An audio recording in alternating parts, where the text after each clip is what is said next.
এই যা আপু আইলাম একটু দেখা করতে। আমি ভাত রাখতে আছি, আপনি যান। ওই মিজান ভাইয়ের এই যে তরকারি হয়ে গেছে ভাই, এই যে সবাই খাইতে চলে আসছে দেখেন দর্শক মিজান ভাইয়ের হোটেলে। আচ্ছা এখন তো আরে এই যে দেখেন এইখানে ভাত, এদিকে আসো। এই যে দেখেন এই ঘরে কথা কোন 2 মিনিট আমরা ভাত নিয়ে দেয়া কাস্টমার। তাই আচ্ছা আচ্ছা ঠিক আছে ঠিক আছে ভাত কারণ মিজান ভাইয়ের কাস্টমার অনেক ভিড় হয়ে গেছে তো এখন কথা বলা যাবে না, না ভাইয়া একটু 5 মিনিট পরে। আচ্ছা ঠিক আছে।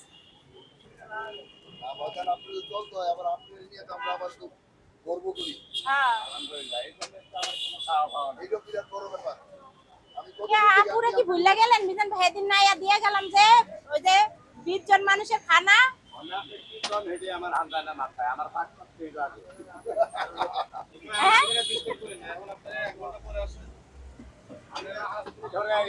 আমি আগে নামিয়ে বেটা করে দিয়ে নিলে বেটারা গালাগালি করবে আমাকে। 1 ঘন্টা পরে আসেন, 1 ঘন্টা পরে আসেন। এই দোকানে লস হয়। লস হয়ে যায় কেন? সবাই তো খাইতে। আচ্ছা সরি সরি। ওই আমি ভাত নিয়ে এলে আগে বেটা মেন ভালোবাসা এটা করতেই। আমি ভালোবাসা দিয়ে তো বেটা হেড করতাম না। না না তাইলে ঠিকই তো। ভাতটাকে নামাই দিব, বেটা করে ভাত দিতে দিব। হ্যাঁ হ্যাঁ দেন না তো তোমার কারে। আচ্ছা রাখো।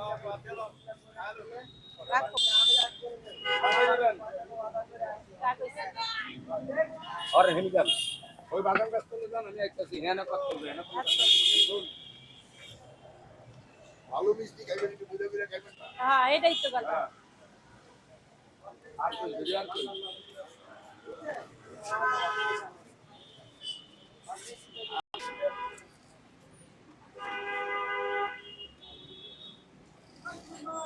মিজান ভাইয়ের হোটেলে মানে সবাই খাওয়ার জন্য রেডি হয়ে আছে, তার কারণে মিজান ভাই অনেক ব্যস্ত। গাইস কিছু মনে করবেন না, ওই যে দেখেন অনেক মানুষ দুপুরে খাওয়ার জন্য চলে আইছে। আমরা আসলে মিজান ভাইকে ডিস্টার্ব করতেছি, মিজান ভাই আসলে বলছে 5 মিনিট পরে কথা বলবে।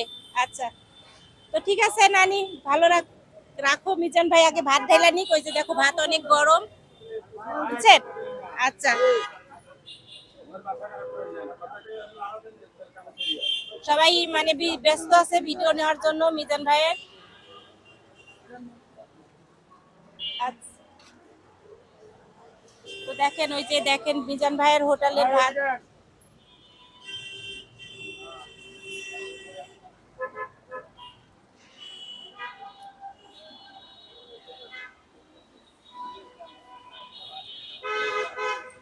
সবাই দেখেন ওই যে ভাত খাওয়ার জন্য আর কি অনেক ব্যস্ত হয়ে গেছে, অনেক কাস্টমার মিজান ভাইয়ের হোটেলে। তো আমি আর কি বলবো, মিজান ভাই এখন ব্যস্ত আছে। আচ্ছা এদিকে আসো। এই যে দেখেন গরম গরম ভাত আর এই যে মাছ করতেছে। সবাই মিজান ভাইয়ের জন্য দোয়া করবেন। আর মিজান ভাই কিন্তু পরে কথা বলবে বলছে, এখন সবাই কাস্টমার দুপুর টাইমে। আচ্ছা